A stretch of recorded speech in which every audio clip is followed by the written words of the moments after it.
Hey everyone, it's good to see you. Thanks for joining me. Oh wait, sorry. Obviously, I can't actually see you, and you're not physically here with me.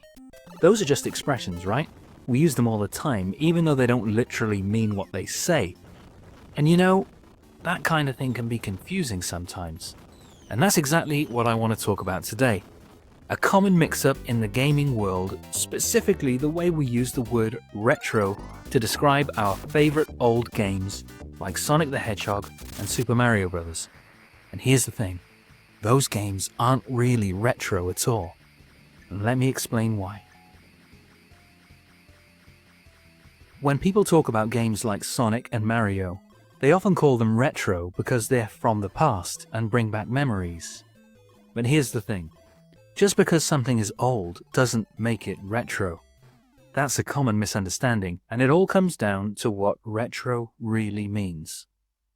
By definition, retro means imitative of a style, fashion, or design from the past. In other words, retro is about creating something new that mimics the look and feel of an earlier era. It's not just about being old, it's about intentionally recreating the past. Take Xeno Crisis, for example. This game was released in recent years but was designed specifically for older systems like the Sega Mega Drive. It's a perfect example of a true retro game because it was intentionally created to mimic the style and gameplay of the 90s.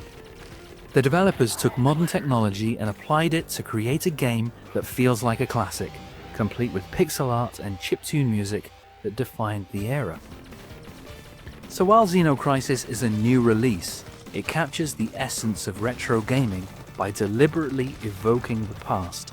This is what makes it retro. It's a contemporary creation that pays homage to the old school games that we love. Now let's look at these classics, Sonic the Hedgehog, Super Mario Bros, and others from that era. These games aren't retro, they're vintage. Vintage means something that is genuinely from the past, an original piece from its time. These games were groundbreaking when they were released, setting the standards for design and gameplay. They weren't trying to imitate the past, they were the past. Think of it like this. A 1965 Ford Mustang isn't a retro car, it's a vintage car, a real piece of automotive history. And the same goes for these games.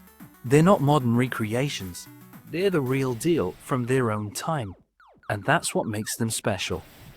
Playing Super Mario Bros. On the NES or Sonic the Hedgehog on a Mega Drive isn't just about nostalgia, it's about experiencing a part of gaming history as it was when it was first created.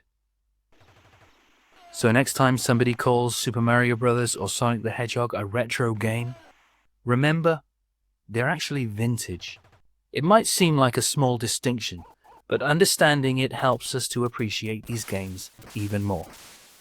Now I get it, retro and vintage are terms that people often use interchangeably. The lines between them have already blurred in everyday conversation, and who knows, one day the dictionary might even update its definitions to reflect how people actually use these words. But for now, it's worth recognizing the difference. Whether they're vintage originals or retro callbacks to a beloved past, these games deserve to be celebrated for what they truly are. Let's just keep enjoying these games for the joy that they bring and the memories they create. Thank you for watching. Don't forget to like, subscribe, and share your thoughts in the comments below, and I'll see you next time.